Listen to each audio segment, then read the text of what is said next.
later on today, we are expected to get a lot more updates from the Senate. So make sure you stick around for that. Here's what we know as of this morning. First, the new jobless claims for last week, they came out. They came out at 385,000 new people filed for unemployment benefits. That is about 14,000 people that are less than last week. So things are looking up. The good news right now is that this number, we're starting to see some consistent progress. The numbers are consistent. That is good. But the true test, according to multiple experts, will be tomorrow. Tomorrow on Friday, August 6th. We will have the new jobless numbers, okay? The new jobs report is going to come out tomorrow. So tomorrow morning, I will have the update for you, what is going on there, what we're seeing, and how the economy is bouncing back. Here's something else. What we know is businesses are hiring. There are a lot of businesses hiring. However, there are still a lot of employees that aren't working. Now, why is this? According to multiple reports, the employers are not hiring as quickly because they're trying to look for the best possible candidate. They are not just trying to hire somebody just for the sake of giving somebody a job. They want to find the best person for that job. So because of that, employers are actually, kind of calling people back for the second, third, possibly fourth interview in order to make sure that they are the right fit. So that's where the things, kind of the employment numbers are changing. Even though more people are looking for work, the employer isn't technically hiring just anybody. So that's why things are a little slow at this time. However, experts do predict that by September, so in 1 month, this should change and we will get back into our regular seasons. We will get out of the summer months. Teens that were previously, on school break, now they will be back in school. So those jobs would go back to other people as well. So we'll see what happens there. The problem right now that many are facing is some people just don't want to go back to work. And according to a few reports, employees want to see an increase to their income. And so they're actually threatening to quit if they don't see an increase. We also know that many people want to renegotiate their structure of their how they work. Some want someone to stay home and work from home for a few days and then go into the office and work in an in-office setting for the rest of the week. And so that's something we're seeing as well. We're also seeing a lot of employers push for 4-day work weeks because they say employees are more productive and they are happier as well. And let me just ask you this. If you currently do have a job, would you rather work, let's say, 4 10-hour shifts, or would you rather work 5 days for 8 hours per day? Now, the majority of people say they would like to work less. Some people are even saying they only want to work 4 days per week, 8 hours per day, 32 hours per week. Well, that's a possibility, and that is something that other countries have actually looked into and found success from as well. However, what we are hearing is that employees do not want to work less and get paid less. They would rather work less and get paid more because they would be more efficient. So if you were given that opportunity to be more efficient, be more productive, and we will pay you more, we'll pay you the exact same salary. However, you would work 8 hours less per week, would you do it? Let me know down in the comment section below. Now, we also are getting multiple reports saying that employees are starting to quit because they now know that there's something better out there for them. With all the jobs available at this time, the people that have been working throughout this entire are now starting to quit because there's better jobs available. So that's just something we're hearing right now, and that could ultimately play a factor into what the jobs report looks like tomorrow and even next month. Now, let's get into the infrastructure package for today. First off, one of the things that we have figured out is that Democrats have decided that they don't need to spend $30 billion. This is something that they wanted to do, is put some money aside, about $30 billion, in order to prepare for a possible, whenever that may be. Well, instead, Nancy Pelosi and Democrats, they have decided to only go with about $5 billion in spending. Set that aside for the next. Well, remember, this is a $3.5 trillion infrastructure bill. $3.5 trillion. They're going to spend about $5 billion. Okay, so, and if we experience another, I can tell you right now, $5 billion, we would blow through this probably in a day. Okay, we would blow through this money. If we ever saw another lockdown again, we would blow through $5 billion. Right? So let me know what your thoughts are down in the comment section below. Do you think we need more money set aside for a possible future pandemic? Or do you think this is just wasting $5 billion and we don't need even a penny for it? Let me know your comments down in the comment section below. Here's another major change. Senators would rather go after unemployment fraud as opposed to go after tax cheats. Now, what we're hearing is that the reports are indicating that the GOP, they've had too much pressure from conservative groups, and because of this, they had to pretty much pull out of this deal. They didn't pull out of the entire bill. They're still negotiating the bill, but they had to back off and they couldn't go after tax cheats because they had too many conservative groups saying this isn't the right move. However, Democrats, they could go after tax cheats in the next budget reconciliation bill. Right now, what we're hearing, and the report from yesterday was actually that, and it stated that the money saved to go after unemployment fraud, this would actually be less money than it would cost to do that. So, right now, this is actually considered a losing proposal, and some people are not going to go forward with this. This is one of those things that would most likely be pulled out simply because it just doesn't make sense. Going after unemployment fraud. Yes, there is unemployment fraud. We've seen this. We've seen many reports on this. I've even reported on this before, is that yes, there's a lot of fraud regarding unemployment. However, at the same time, to spend the money to go after the unemployment fraud, right, and to figure out who it is, first, it's going to slow down unemployment benefits. It's going to slow it down drastically because now you almost have to get approved by a person, which again is going to slow down payments, which isn't good for the American people. And on top of that, it's going to cost more money to go after these people than the reports are indicating we would even get back. So again, this isn't something that's, it's not a winning proposal. This is not something that we can even consider. Right now, according to multiple reports, all eyes are on the bipartisan bill. Now, this isn't something this is not shocking news. We know this.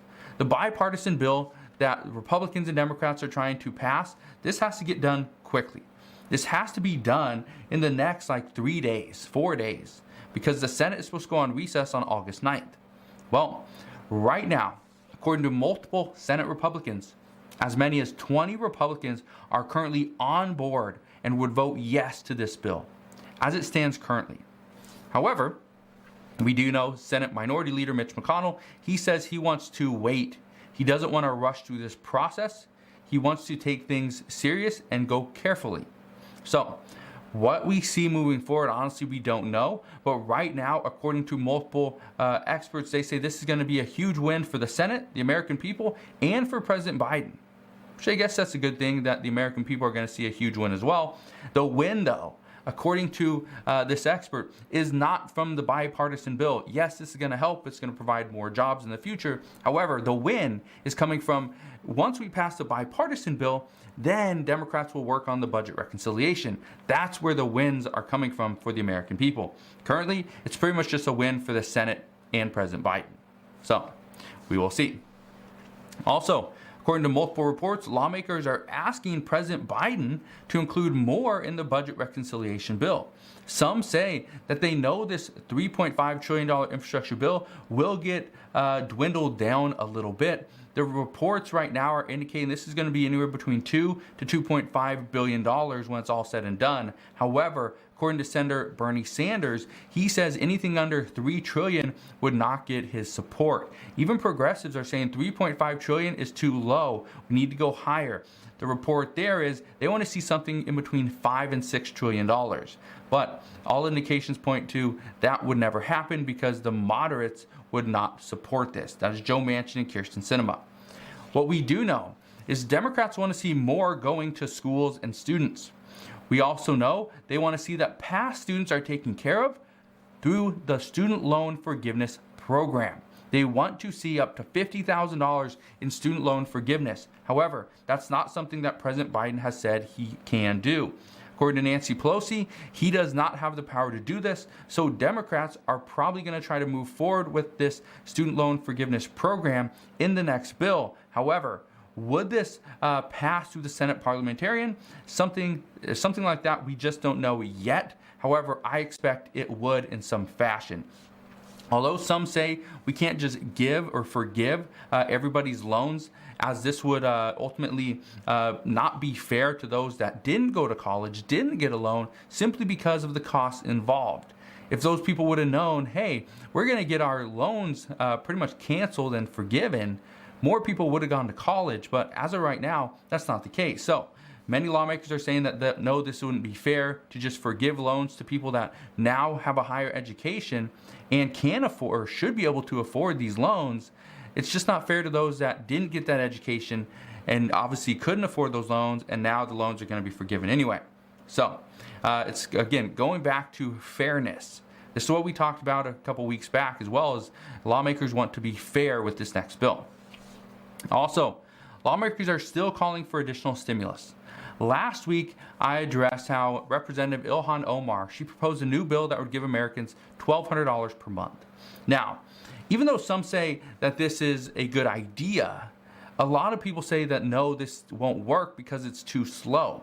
This bill is going to be in a trial period from 2023 to 2027, and then it would go into full effect for every single American in 2028. Well, we're not even in 2022 yet. So we're talking about a bill that's going to be too far out, 6 years out. So some experts are saying that this bill is too big and too bold, and progressives need to rein it in a little bit. Some are saying that passing a $1,200 one-time stimulus check would be much easier than trying to pass something for 6 years down the road. One economist believes that progressives need to be realistic in their demands, go for a one-time payment, not monthly checks. And this is something that I've been saying for a while, is that progressives are going to keep pushing for more, something bigger. Because if you ask for something bigger, for example, let's say I come to you and say, hey, I really need $20. I really need $20. I need that $20 to put gas in my car, right? Chances are you'd say no, or you wouldn't give me $20. But what if I came to you and I said, hey, can you give me $50? I need $50. I need to buy food. I need to get gas in my car. I need to get to this, next town, right? Let's say I'm stuck in a city, right? And you'd be like, I don't have $50. I got a 10 or a 20 here. Will that work? Okay. It's kind of the same principle. You ask for more because eventually someone's going to negotiate with you and give you less, right? I do this all the time with my kids. My kids ask me for something. Oh, yeah. Okay. You want all this stuff? Perfect. Yeah, I get it. Yeah. Well, we're not going to give you all that. How about we settle for this little toy? How about we go and let's go spend a weekend out of town, right? Let's not go to Disney World. Let's go and spend, a couple days, out of town. Let's go to the ocean, right? So we do this all the time. And this is normal. This is just the American way, right? And so this is what progressives are doing, is they're asking for the moon, and they'll settle for something, a cup of tea, right? And that's normal, okay? So just understand, even though Ilhan Omar, maybe she really wants this $1,200 proposal, maybe this is something that she's been planning for a while, this is considered universal basic income, right? Monthly guaranteed checks. This would be great, according to some. However, according to multiple economists, this would not be the best thing for the economy and for the American people for the long run. So, some economists believe that, yes, progressives need to be more realistic with their demands. Just go for a one-time stimulus check, not monthly checks. And some or multiple lawmakers right now demand that we only give stimulus checks to renters. Only to renters. That's it. Not homeowners, not landlords, just to renters. Give the stimulus check to renters so that they can pay back the money, and then we can take the money from the rental assistance programs. We can just take it back and repurpose it somewhere else, right? About $40 billion, let's repurpose it somewhere else. Well, here's what I can tell you. $40 billion would be a decent amount for a stimulus check. However, it would be a one-time payment. What about those renters that are behind on payments for the past 10 months that owe, let's say, $5,000 to $10,000 in payments? You think a $2,000 stimulus check is going to help them? No. You give them a $2,000 stimulus check. Chances are, especially if it doesn't have any, doesn't have a requirement that has to go to rent, they go and spend it on something else, food, right? Because we still have an eviction moratorium in place for the next 60 days or what, 58 days, right? So instead they spend it on something else. They take their $2,000 or $2,500 or whatever, $1,000, they take and go spend it on something else, on their kids' school supplies, right? Even though the child tax credit is coming out and we're about 8 days away from that, some people are going to blow through that money because they still got to buy food, okay, buy clothes for their kids, school supplies. Maybe their kid needs a new computer or something. We don't know, right? They would blow through this money.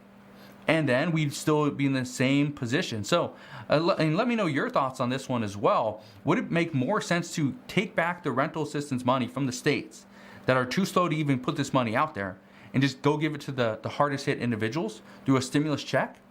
Or would it make more sense to keep pushing these states to provide more rental assistance? I'm just curious on your thoughts. You can always answer down in the comment section below. Now here's something else we learned last night. Senators Elizabeth Warren, Ed Markey, and Martin Heinrich, they all introduced or co-sponsored a resolution to designate the first Monday of March as Victims and Survivors Memorial Day. This should be a new holiday. They say that we can't ignore that more than 614,000 people who have died, okay? So that is a new bill, their new resolution that they want to bring to the table that they're proposing. Some say this is something that we could easily see pass through the Senate. However, it would probably have some pushback in the House.